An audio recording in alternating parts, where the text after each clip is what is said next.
Bonjour à tous, nous nous retrouvons pour une vidéo de présentation des résultats de l'Observatoire CTLM 2022.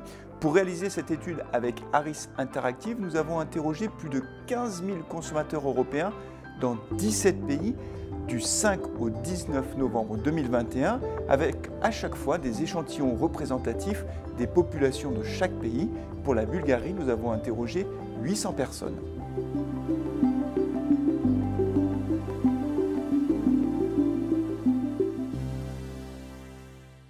Alors si l'économie circulaire a une bonne image, c'est parce qu'elle permet aux Européens d'acheter des produits moins chers en achetant par exemple des produits d'occasion.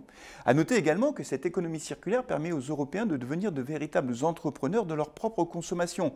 Ainsi, 6 Européens sur 10 nous disent avoir vendu par eux-mêmes des produits dont ils n'avaient plus l'usage à la maison. Il y a un phénomène générationnel puisque ce sont les moins de 35 ans qui sont les plus nombreux à l'avoir fait. Ils sont 77% à avoir vendu des produits dont ils n'ont plus l'usage au cours de la dernière année. Les deux motivations principales pour vendre des produits sont bien sûr d'abord d'aller chercher des revenus supplémentaires. Et nous savons que dans cette période où les prix ont tendance à augmenter, où l'inflation est revenue, cette question du pouvoir d'achat est au cœur des préoccupations des Européens et évidemment, vendre des produits leur permet d'avoir des revenus supplémentaires. Mais ils sont également 16% à nous dire que vendre des produits, ça leur procure du plaisir, qu'ils y trouvent du plaisir et que ça les intéresse de le faire. Enfin, lorsque l'on demande aux Européens combien ils ont récupéré en moyenne de la vente de ces produits, ils nous disent avoir récupéré en moyenne 77 € par mois et les Bulgares, eux, de leur côté, déclarent avoir récupéré 48 € par mois. À noter, dernier point, que les jeunes, les moins de 35 ans, récupèrent plus d'argent puisqu'ils récupèrent 103 € par mois de la vente des produits qu'ils n'utilisent plus. Alors la montée en puissance de l'économie circulaire ne veut pas dire la fin de la société de consommation. Il s'agit simplement d'une transformation qui va permettre à de nouveaux acteurs d'arriver sur le marché. Alors aux yeux des Européens, quels sont ceux qui vont réussir à se saisir de ces opportunités? Ils sont 38% en Europe à nous dire qu'il y aura de nouveaux acteurs qui vont arriver, de nouvelles marques qui vont pouvoir proposer des solutions innovantes dans le domaine de l'économie circulaire.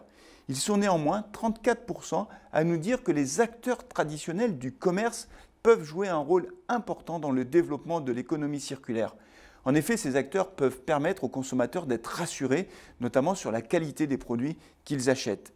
À noter que 7 Européens sur 10 nous disent qu'ils sont prêts à payer plus cher certains produits, à condition qu'ils soient fabriqués dans des conditions environnementales et sociales plus responsables.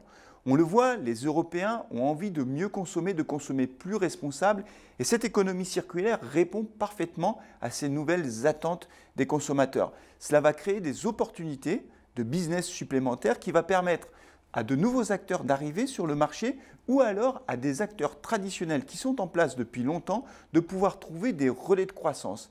Évidemment, tout l'enjeu pour l'ensemble des marques, des distributeurs, c'est de pouvoir répondre aux nouvelles attentes des consommateurs qui, encore une fois, souhaitent consommer plus responsable. En conclusion, nous pouvons dire que l'économie circulaire est en train de s'enraciner durablement dans l'ensemble des pays européens. Elle s'enracine, mais elle se développe également avec une vitesse tout à fait étonnante. Il est important de noter que les jeunes sont particulièrement actifs sur le secteur de la seconde main, sur le secteur de l'économie circulaire. Et les jeunes d'aujourd'hui, évidemment, ce sont les consommateurs de demain. Cela nous montre clairement que le potentiel de développement de l'économie circulaire est tout à fait important dans tous les pays d'Europe, y compris bien sûr en Bulgarie.